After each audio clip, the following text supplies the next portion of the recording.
The Mike Wagner Show is powered by Sonic Web Studios. If you're looking to start or upgrade your online presence, visit www.sonicwebstudios.com for all of your online needs. Sonic Web Studios specializes in custom web design, app development, social networking, search engine optimization, domain registration, email marketing, online stores, and more. Since our birth, we have been designing and developing immaculate websites and providing web solutions which are a cut above the rest. As a leading web designing enterprise, we have a team of extremely talented web designers who are well-focused and have the experience of working on multiple web developing platforms such as PHP, Magento, custom WordPress, and more. Sonic Web Studios has been helping businesses of all kinds, whether big, small, established, or startup, impress their audiences with exemplary web solutions. We don't just create beautiful and functional websites. We give you a complete online solution with the main goal of enhancing your yearly revenues. We aim to give your business the online exposure and brand acknowledgement that will help you in achieving increased conversions leading to profitable sales. Call 1-800-303-3960 or visit us online at www.sonicwebstudios.com to get started today. Mention the Mike Wagner Show and get 20% off your project. Sonic Web Studios. Take your image to the next level.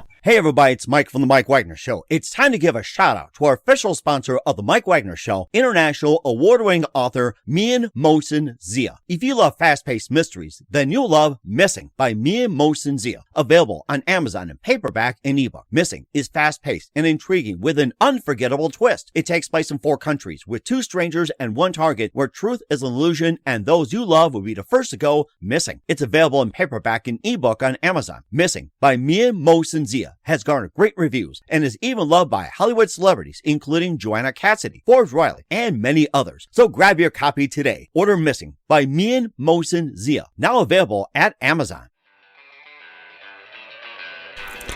It's now time for the Mike Wagner Show, powered by Sonic Web Studios. Visit online at sonicwebstudios.com for all your needs. The Mike Wagner Show can be heard on Spreaker, Spotify, iHeartradio, YouTube, iTunes, Anchor FM, Radio Public, and themikewagnershow.com. Mike brings you great guests and interesting people from all across the globe. So sit back, relax, and enjoy another great episode of the Mike Wagner Show.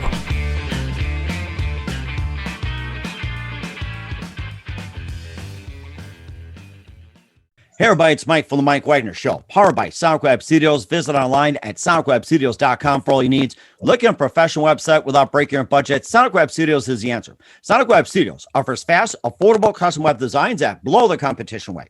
Call today, 1-800-303-3960. That's 1-800-303-3960. Or email to support at sonicwebstudios.com. Mention the Mike Wagner Show, get 20% off your first project. Sonic Web Studios, take your image to the next level.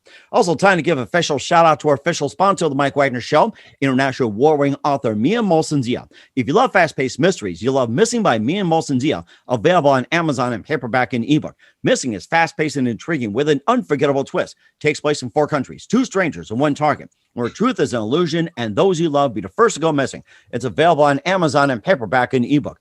Missing by Mian Mohsen Zia has garnered great reviews and even loved and endorsed by Hollywood celebrities, including Joanna Cassidy, Forbes Riley, and many others. So grab your copy today before it goes missing by Mian Mohsen Zia, available on Amazon. Also, the Mike Wagner Show can be heard on the MikeWagnerShow.com. You can check our Facebook page at facebook.com/the Mike Wagner Show. You can download and listen on Facebook, SoundCloud, Spreaker, Spotify, and iHeartRadio. Also on Anchor FM, iTunes, Google Play, Amazon, Audible, and Apple. Coming soon to Podbean, Buzzsprout, Pandora, and TuneIn. And heard worldwide on Geo 7, Radio Public, Himalaya, and more. Take the Mike Wagner Show with you on any mobile device. Subscribe to the Mike Wagner Show on the YouTube channel and follow the Mike Wagner Show on Instagram and Twitter today. And check out the Mike Wagner Show merchandise like t-shirts, pop sockets, hoodies, throw pillows, tote bags, and more. Makes great gift ideas for any kind of occasion. Just go to Amazon.com and check out the Mike Wagner Show podcast. And for more great gift ideas, including books by Mian Mohsen Zia like Missing, Ones, and also some t-shirts, also some pop sockets, phone cases, hoodies, and more,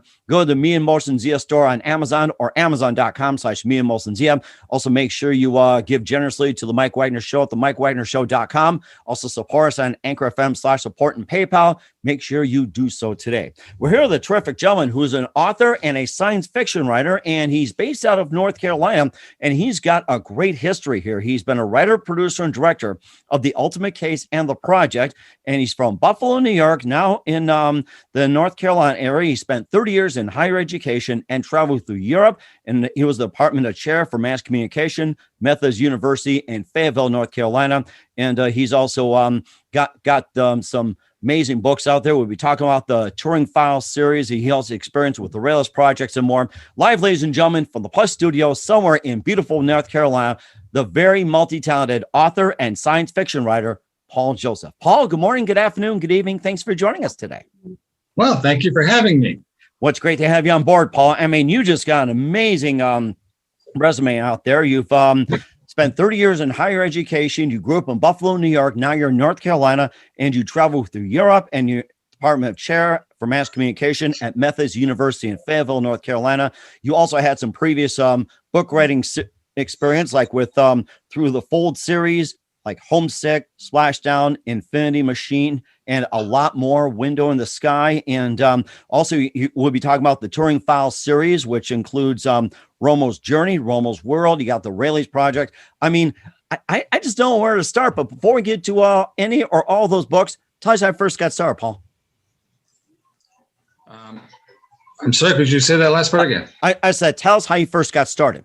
Oh, how I first got started. Okay, well, basically writing. I've been doing that all my life. Basically, I actually wrote a novel in high school. Oh, wow. But it was never actually published, and I'm glad, to be honest with you. But I did write it, and I wrote it by hand in my hammock in the basement, and I didn't actually finish it. So that's probably the best thing I can say about that one. Nice. Okay. And what actually inspired you to get into writing? Well, probably because I started watching TV. I started reading. Basically, I love narratives. I love stories. And I love science fiction stories, to be honest with you. Mm-hmm. And I will say that one of the things I discovered in school, elementary school, grade school, middle school, is that they never want you to write anything fun.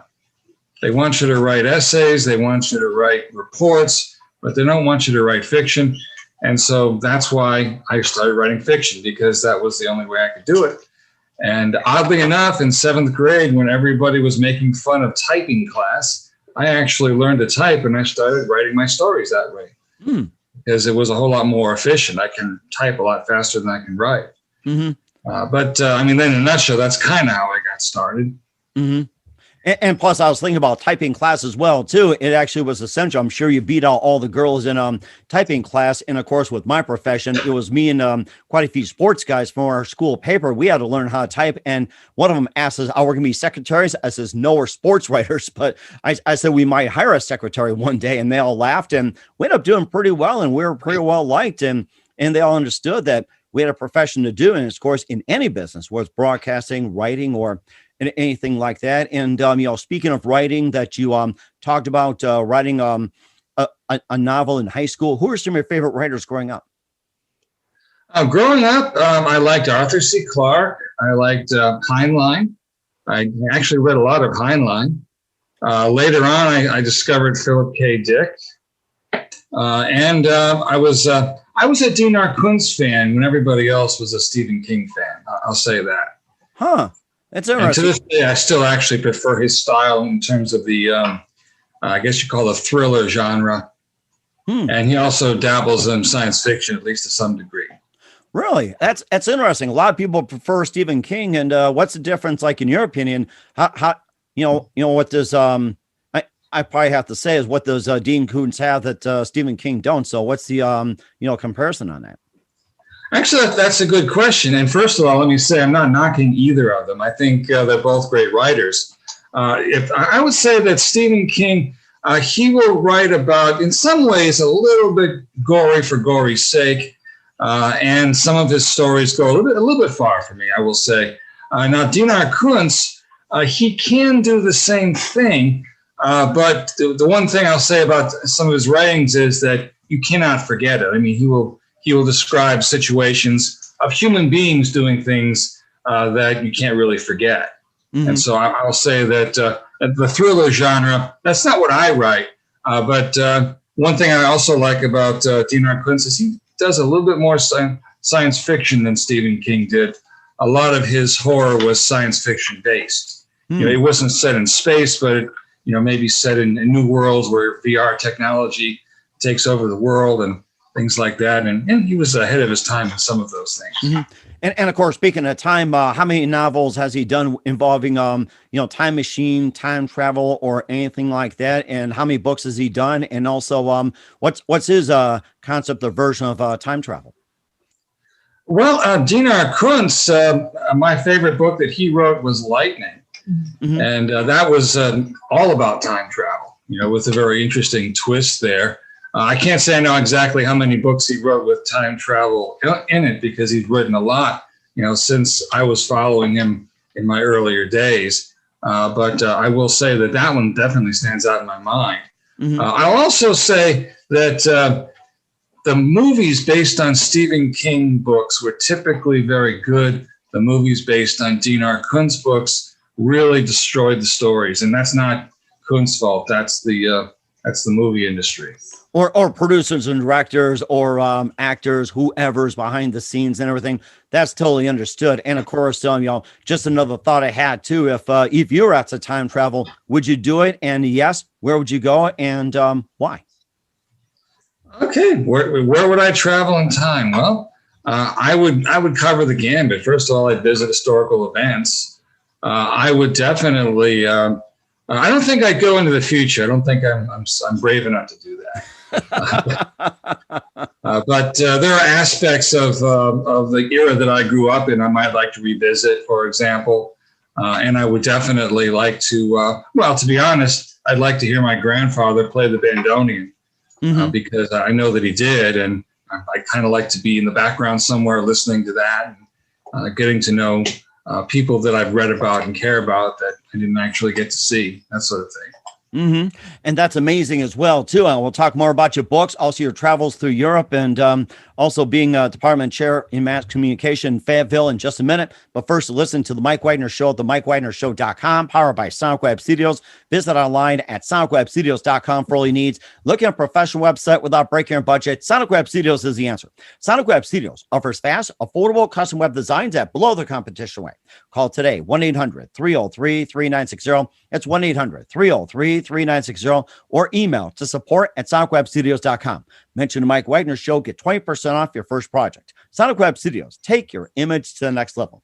Also, time to give an official shout out to our official sponsor of the Mike Wagner Show, international award-winning author Mia Mosensia. If you love fast-paced mysteries, you'll love Missing by Mia Mosensia, available on Amazon. Missing is fast-paced and intriguing with an unforgettable twist. Takes place in 4 countries, 2 strangers and 1 target, where truth is an illusion and those you love be the first to go missing. It's available on Amazon in paperback and ebook. Missing by Mia Mosensia has garnered great reviews and even loved and enjoyed by Hollywood celebrities, including Joanna Cassidy, Forbes Riley, and many others. So grab your copy today before it goes missing by Mia Mosensia, available on Amazon. Also, The Mike Wagner Show can be heard on themikewagnershow.com. You can check our Facebook page at facebook.com/The Mike Wagner Show. You can download and listen on Facebook, SoundCloud, Spreaker, Spotify, and iHeartRadio. Also on Anchor FM, iTunes, Google Play, Amazon, Audible, and Apple. Coming soon to Podbean, Buzzsprout, Pandora, and TuneIn. And heard worldwide on Geo 7, Radio Public, Himalaya, and more. Take the Mike Wagner Show with you on any mobile device. Subscribe to the Mike Wagner Show on the YouTube channel, and follow the Mike Wagner Show on Instagram and Twitter today. And for some great gift ideas like t-shirts, pop sockets, throw pillows, and more, go to Amazon.com and check out the Mike Wagner Show podcast, coming soon to the MikeWagnerShow.com. And for more great gift ideas, including t-shirts, hoodies, and all kinds of goodies, including books by Mia Mosensia, go to Amazon.com/Mia Mosensia and check out the Mia Mosensia store, and make sure you order today. Also support us on Anchor FM, as well as PayPal and the MikeWagnerShow.com. Make sure you give generously as well to keep the program running. We're here with author, science fiction writer Paul Joseph here on the Mike Wagner Show. And before we talk about books like the Turing Files series, Romo's Journey, Romo's World, and the Rails Project. The more are some of your experience. You spent some time in Buffalo, New York. You're from there. You spent 30 years in higher education. You traveled through Europe, and you're also Department of Chair for Mass Communications at Methodist University in Fayetteville. And, tell us about your journey going from Buffalo over to North Carolina. Okay, well, I was born in Buffalo, but I left there at a very young age. Even though I actually liked the place, it's a very nice place. In fact, I discovered my house was still there. I actually moved to Massachusetts and spent most of my younger years there. Then, when I was in the video field in Boston, the Boston area, I went to graduate school and I got the opportunity to teach in the Netherlands. And that was how I got over to Europe. And I was there for over a year. Wow. And then, pursued teaching in back in Massachusetts for a while, freelancing, and then went out to Fremont, Nebraska, which is a rather, kind of a roundabout way of getting to North Carolina. But I spent about 25 years in North Carolina since then, which, I've really fallen in love with this place. And, this is where I do most of my work. Mm-hmm. Okay. And I've got a lovely wife and my son, Ian. That's amazing. I mean, you have been such a great journey. And how'd you get involved with higher education? Well, I'm going to be honest with you. I got into higher education so I'd have time to write because I wanted the lifestyle. Because most jobs that I've worked before higher education, the priorities are, getting the job done, getting it done fast, making a lot of money. And working long hours. And there's nothing wrong with that at all. Nothing wrong with it. In fact, that there's a lot of good there. But I've noticed that those who work in higher education, they're given a little bit more leeway to be creative. In other words, yes, you got to get the job done. You got to get the students taught. You got to get the tests graded. But you are also expected to be creative. And if you do a project simply for the sake of learning something, it's not a waste of money. In fact, one of my former college presidents said that he can see a person sitting down reading a book and think that person is doing exactly what they're supposed to do. And so that's what's got me into the idea of higher education, so that I would be able to pursue my writing and other creative endeavors, filmmaking and things like that. And honestly, it's worked out. That aspect of it has worked out quite well. And of course, speaking of projects and everything else, you're a writer, producer, and director of The Ultimate Case and also The Project. And tell us about those two. Well, The Ultimate Case, those are both based on short stories I wrote earlier. The Ultimate Case is based on the idea of the devil needing a lawyer. Simply put, the devil wants to argue his case before God. And so he finds a Christian lawyer. There's a lot of religious undertones to the movie. But it was actually shot twice. We had some problems with the actors the first time around, but it's a very learning experience. Being a video producer, you'll find that what you think is going to be easy is usually hard, and what you think is hard is going to be easy. For example, I needed a jail cell for one of the scenes, and that was easy. I thought that was going to be hard, but I got it within 10 minutes. I just called somebody I knew in the Justice Department at the school, and she called somebody she knew in the courthouse. It's like, you got it. But I also needed a trailer, just a broken down trailer, to shoot a scene in. And that cost me $175 and took about 3 weeks to find. Wow. And in doing the project, I needed a funeral home. So basically I had to get on the phone and call the funeral home and say, would it be all right if we use your parlor, for a few hours? And by the way, you got a coffin we could borrow? And we don't have any money to give you. This is just going to be, for the sake of doing it. And we got it. Amazing. But at the same time, I needed a hospital gurney. That took me a month. It took me a month to find a hospital gurney. I went to try calling hospital and say, can we borrow a gurney? Nope, not a chance. Called ambulances. I even went to junkyards, looking at ambulances and junkyards, hoping there'd be one left there. And it ended up we had one in the school that I didn't even know about. And so that was anticlimactic, but we did in fact get one. So Wow. Producing is a very interesting thing. I'll say that much. Mm-hmm. I was going to mention about the funeral home as well too, and it's a good thing they didn't tell you to drop dead or anything like that. That's what I was thinking. Well, interestingly enough, my department chair at the time played the corpse. Really? So that was another interesting conversation because we wanted him, and so I said, would you mind, playing a dead guy, lying in a coffin? Not only did he do it, he did it very well. I don't know what kind of makeup he used, but he really looked dead. And it was just perfect. Part of the thing, he's got to grab the edge of the coffin and open his mouth and say, I see you. Boy, that's a pretty deadly role. I got to say that. So, oh my goodness. And of course, you also wrote some books as well, too, like, Through the Fold series. You also had Homesick, Splashdown, Infinity Machine, and Window in the Sky, Web of Life, and Marker Stone. I mean, just a lot of books out there to kick off the series. And tell us about those and your first series, Through the Fold. Okay, that started with Homesick. Technically, Marker Stone is the prequel. So okay. Marker Stone is a short introduction. But I actually wrote Homesick when I was in Nebraska. And I was just leaving the job, and I was actually downloading a list of job prospects. And I remember I knew that it was going to take 20 minutes because we were in dial-up back then. I remember. And so I said, what am I going to do for 20 minutes? And I figured I'd write the first chapter of that story I wanted to write. And, the next day, I had 20 more minutes. I wrote the second chapter. And by the third day, I was really into this. And so then from then on in, every night I had to write one chapter. And by the time I left for North Carolina, I had the completed manuscript. Wow. And it didn't actually take long to write it. And of course, I went through a lot of rewrites since then. But that was definitely an experience. Mm-hmm. And just go ahead. One thing I'll say in addition is that when I thought that was going to be a standalone book, you're talking about the series. And so when I knew that I finished it, I leaned back. And as soon as my head hit the pillow, I already had the next two books. Huh. That's interesting. And those books are? That would be Web of Life and Splashdown. That is interesting. And tell us more about those two as well, too. And it's a good thing you probably hit the pillow because you got two great books out there.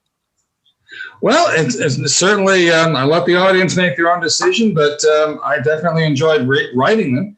But Web of Life was basically a continuation. The idea, the characters Sally Buds and Ian Merrifield, they were having their space adventures. And in Web of Life, they go into a realm they couldn't have expected. It's basically, instead of going out in space where you see a night sky, they were flying around in this endless sky. Mm-hmm. It was literally they were flying through an atmosphere and they couldn't see the edge of it, which doesn't make any logical sense. One of the very few things that my father says was possible within the realm of physics based on how I described it. Usually he told me that my ideas could never happen, but that was what he actually agreed with, and I expected him to not like that. Oh my gosh. And in Splashdown, that was where I first introduced my favorite aliens called the Sykes. And they're basically large insect-like creatures who don't have lungs, and so they talk by singing like crickets sing, where they move their body parts around and they simulate a human voice, but they do it well enough that we hear it as a human voice. And they're basically a hive mentality. And so they have a memory crystal that they carry with them that includes their personality. And that's how they were able to adapt to being individuals. Memory crystal. That's interesting. And how does the memory crystal work? It's like, that's a concept that is totally new to me. It's like, and they carry us around and they pass it around. How does that memory crystal work in this book? Well, one of the characters, Etup, who was a Sykes, he would have what's called an eye hand. And so they have many appendages, most of which look kind of like insect appendages, but the eye hand is a grasping appendage, and it's basically covering what looks like a pearl, and that's his memory. And he writes to that and reads from it as he's doing other things. And if a psych wants to pass on information, they may actually have the equivalent of a kind of a book, which would include one of those crystals that they can touch and get information. In fact, that became a very important part of the story because Sally had to encode some information that she knew Etup would be able to read, and she had to do this from 1,300 years in the past. Wow. She had to leave it for him in some way. Wow. That is so amazing. And where can we find a good portion of books at? Well, I have a BookBub address, basically BookBub. If you go there and then just type Paul J. Joseph, you can get to my profile. I am on Amazon, Paul J. Joseph on Amazon. And if you type the names of the books, any one of them, that they should show up.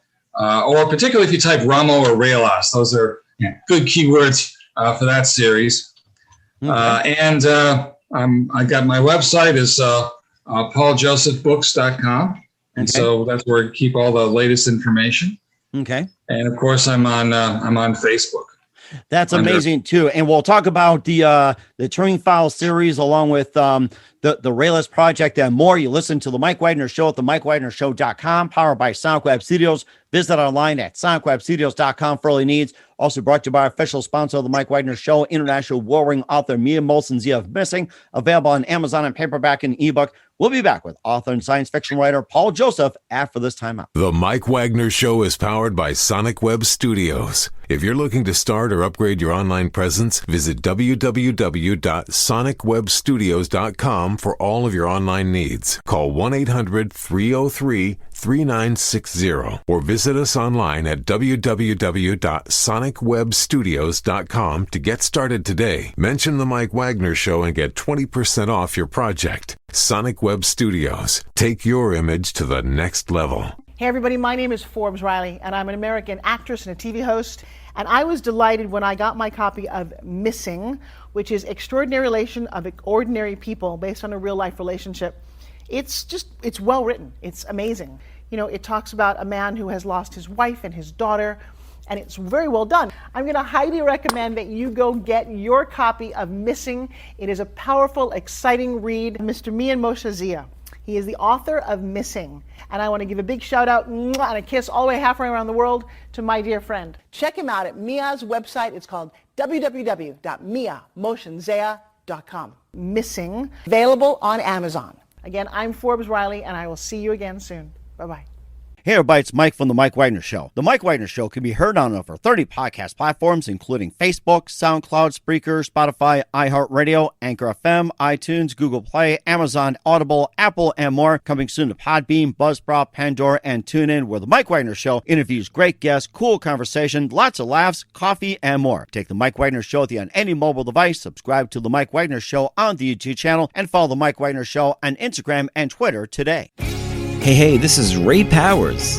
And if there's one thing you can count on in these unpredictable times, it's that you're in good hands getting some great radio, courtesy of The Mike Wagner Show.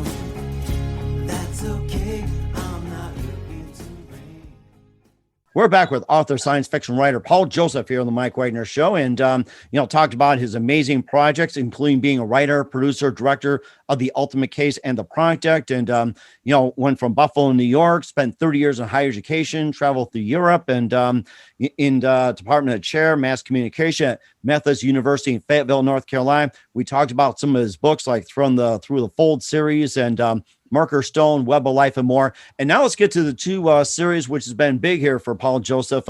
We talk about on the Mike Wagner Show. Let's talk about the Railas project, including the Railas verdict, and also and more. And tell us about Railas project.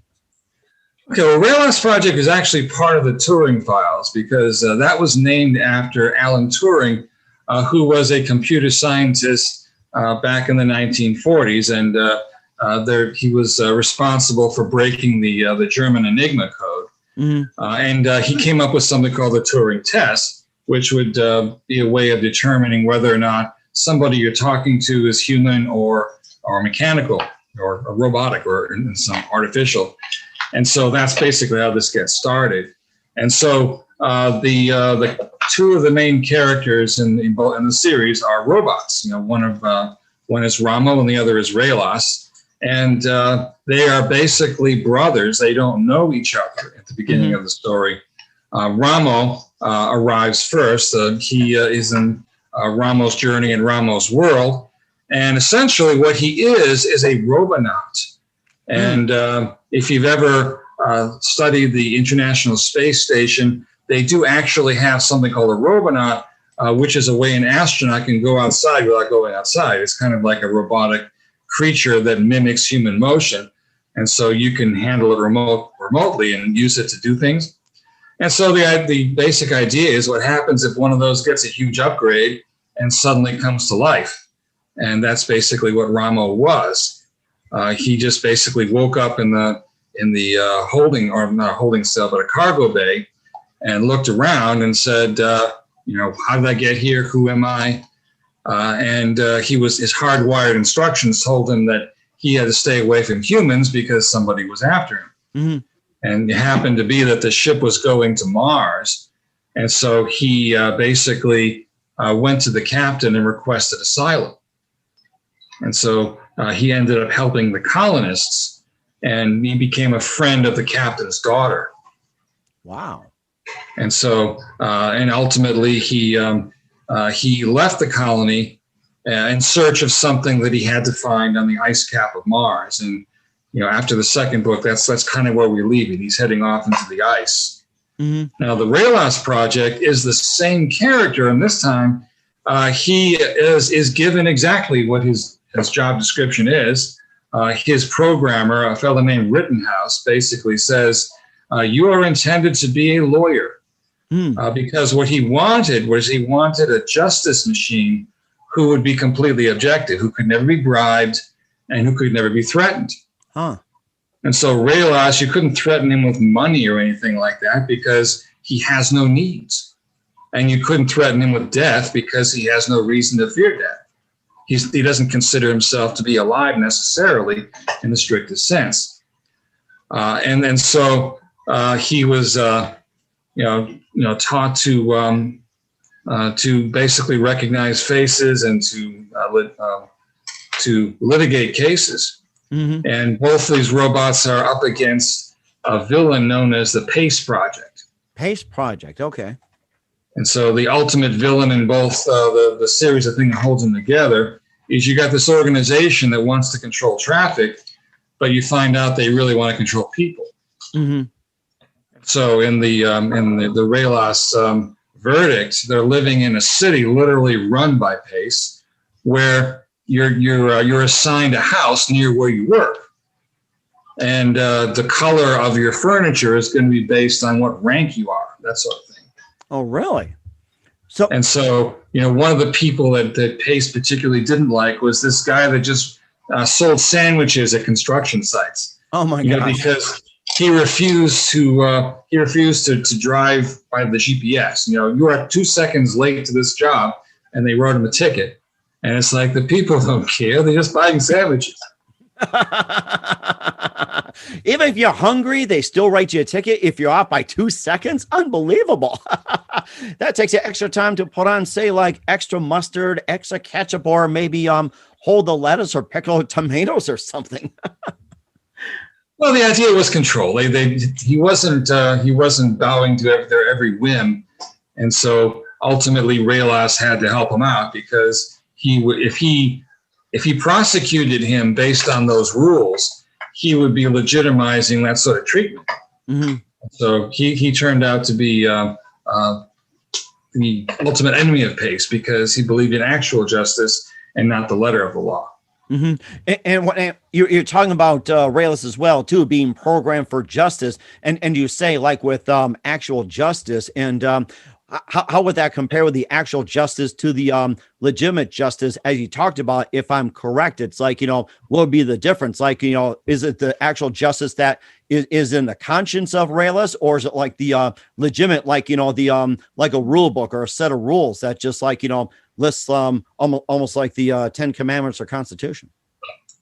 Well, actually, it's more like he was programmed with the spirit of the law, like the idea of the Constitution. Or the idea of the 10 Commandments. The idea is there's right and wrong, there's good and evil.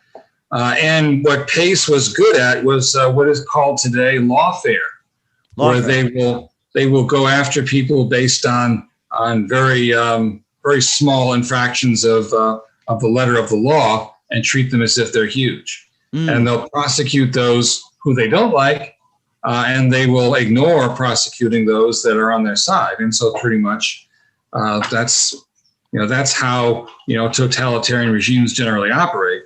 If they don't like you, they'll measure your doorway and say it's an inch too short. You got to tear down the house or something like that. And that really actually does happen. Mm-hmm. And do you think we're on the verge of a totalitarian society, just like you explained in the book, or is it like, are we far away? Are we close? Or is it just like, is that not going to happen? Well, not to be a downer, but we're heading in that direction if we're not careful. Mm-hmm. Yeah, and not necessarily a guarantee, but the technology that we're creating now, the cell phones, the smart houses, the people, the robots you talk to have things done, they're nice things. They're convenience, but they also open us up to 24-hour surveillance. Mm-hmm. Your cell phone hears everything you say. And so if you were to create an artificial intelligence that would flag every time you made a political comment, for example, then suddenly that can score against you if you're on the wrong side. Also, today, if you drive your car, it's noted somewhere where you're going. Mm-hmm. If you drive someplace that they don't want you to drive, then in fact, they don't want you to drive cars in the first place. But the other factor is, if you speed, it knows that you're driving too fast. And so there's a very short step between that and having, cars that you're not allowed to drive. They will drive you where you're going to go and based on their terms. And that is what Pace was ultimately doing. Mm-hmm. And also, too, in terms of ranks when it comes to color, and what are the ranks in terms of color? Like, say, what color is the lowest rank and what color is the highest rank? Well, as I remember, that wasn't necessarily all that creative. I think the gold was the higher rank. So the buildings would have tinted windows. Some would be tinted gold. Some would be tinted kind of a silvery color, maybe blue. It wasn't always that specific. But the idea being that everybody lives in the same houses, but they would have a different color wall set. And the windows would be tinted, whatever that color that was. And if you go to a government building, you're following a floating disc that will lead you where you're going. And so then I said, well, this is a big building. You don't know where you're going, so this will take you to the office you want. And so, that might be helpful, but it's not going to let you go anywhere else either. Wow. Okay. So it's almost like you have to plan one trip and one trip only. It's not like you have to go to like 2, 3, 4, different departments. And it sounds to me they're not programmed for it. It's just one at a time. Well, that's pretty much the way it was organized, or more to the point, they wanted to make sure that you didn't go where you were not allowed. Mm-hmm. And so if someone was in Pace, they would be operating under a different set of rules. Mm-hmm. They wouldn't be guided. They could just walk anywhere and the doors would open for them, but the doors wouldn't open for you if you didn't have one of those discs allowing it to open, that sort of thing. And that's really interesting too, especially about the Railas project and also the Turing Files series, especially with Romo as well too. Maybe just give a quick recap on one of them and also compare it to the Railas project and what can we expect in the future as well. Okay, well, I'm glad you asked that, because the book that's coming out on the 15th is called Romo's Mission, and it follows Romo's return. Because now it's 20 years later, Romo has come back from the ice cap, and he came back in relatively bad repair. And the captain's daughter is now 20 years older, and she is still his friend, but she didn't expect that he would ever come back. But she fixes him up, and he basically came back with a surprise. He just said, "I found something on the ice cap that I can't share with just anybody." And what it was the ability to travel to different planets that could be galaxies away. Wow. Because somewhere on the ice on the top of Mars was a crashed spaceship, which had quantum entanglement tunnels in it. Mm-hmm. And so you could turn them on and turn them off and go to different worlds. and they didn't find out where many of those were, but some of them were very dangerous, obviously, or that's the way it would have to turn out. Mm-hmm. And the first book, essentially, one of the characters of lesser intelligence accidentally walks into a prison that's basically run by these very stern robots called the drones. Okay. And it's on an asteroid, like basically frozen over. And the story is how they ultimately end up getting out of that situation. Wow. Okay. And we're certainly looking forward to what you guys too. We'd love to have you back in 2021 talk more about it. And where can we find all your books at the Turing Files series, including Rommel's Journey and also Railas Project and more? Where can we find all your books at? Well, they're all on Amazon under my name, Paul J. Joseph, but they're also available on Kobo, Barnes & Noble, Google Play, and Apple Books. Those are all, and of course, the paper copies you can get on Amazon. All the rest are in ebook form. Most of my stories are also on Audible or Findaway Voices, because I've narrated over 1 million words, to write all from the original series onward. I got a little catching up to do for the last 2 books, but they will be available. And once again, Romo's mission, where they go to this desert world of Atonia, and they meet a great artificial intelligence in the sky. I think that's the one that's coming out now. And I'm already working on the 7th. Oh, wow. You just keep going and going with the help of Ramos and Railas as well, too. That's just so amazing. We're here with author, science fiction writer, Paul Joseph here on the Mike Wagner Show. Paul, a very big thank you for your time. You've been absolutely fantastic. Looking forward to having you again soon. Just keep us up to date. And just a few more things here. And besides, we are talking about what can we expect from you, and who do you consider biggest influence in your career? Well, that's a good question. Biggest influence in my career? I would have to say it's life itself, because I'm going to share something with you. Almost every one of my books is at least partially biographical, meaning that if I go through a bad experience, I'll find a way to turn it into something bigger. Like, for example, an argument could be an interplanetary war where the different people are planets and armies and stuff like that. And so if I experience something good or bad, I'll find a way to incorporate it into the larger picture, and I will write about that. Okay. That sounds very good. And what's the best advice you can give to anybody at this point? Well, if you're talking about writers, my advice to anyone who wants to write is to write. Pretty much that's the golden rule. Start writing, because you're not going to get any better at writing if you don't write. That's just simple. And it's surprising how that works. Some people will say read a lot, which isn't necessarily the only way to do it. It is good to read. I'm not knocking reading. In fact, I suggest that you do. But I would say that it's more important to get used to writing and to get used to putting phrases together and following your instincts.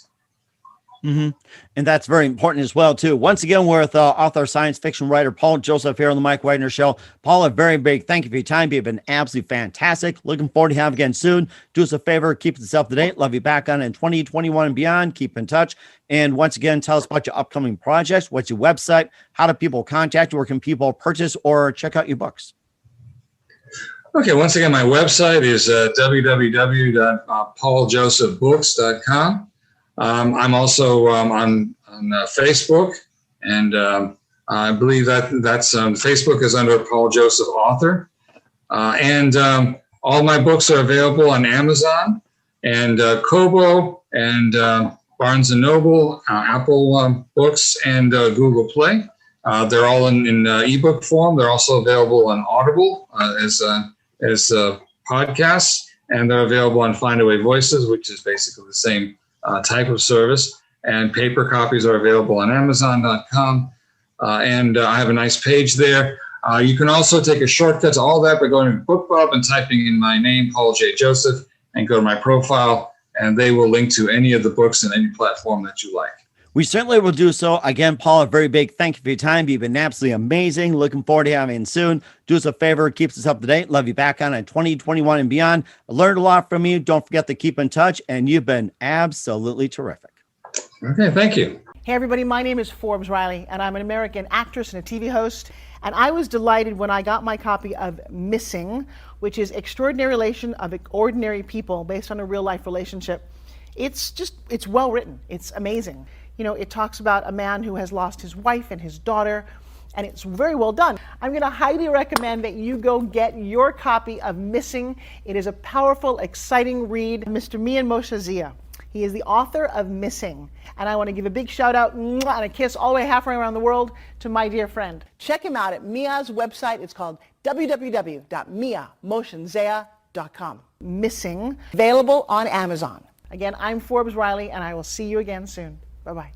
The Mike Wagner Show is powered by Sonic Web Studios. If you're looking to start or upgrade your online presence, visit www.sonicwebstudios.com for all of your online needs. Sonic Web Studios specializes in custom web design, app development, social networking, search engine optimization, domain registration, email marketing, online stores, and more. Since our birth, we have been designing and developing immaculate websites and providing web solutions which are a cut above the rest. As a leading web designing enterprise, we have a team of extremely talented web designers who are well-focused and have the experience of working on multiple web developing platforms such as PHP, Magento, Custom WordPress, and more. Sonic Web Studios has been helping businesses of all kinds, whether big, small, established, or startup, impress their audiences with exemplary web solutions. We don't just create beautiful and functional websites. We give you a complete online solution with the main goal of enhancing your yearly revenues. We aim to give your business the online exposure and brand acknowledgement that will help you in achieving increased conversions leading to profitable sales. Call 1-800-303-3960 or visit us online at www.sonicwebstudios.com to get started today. Mention the Mike Wagner Show and get 20% off your project. Sonic Web Studios. Take your image to the next level.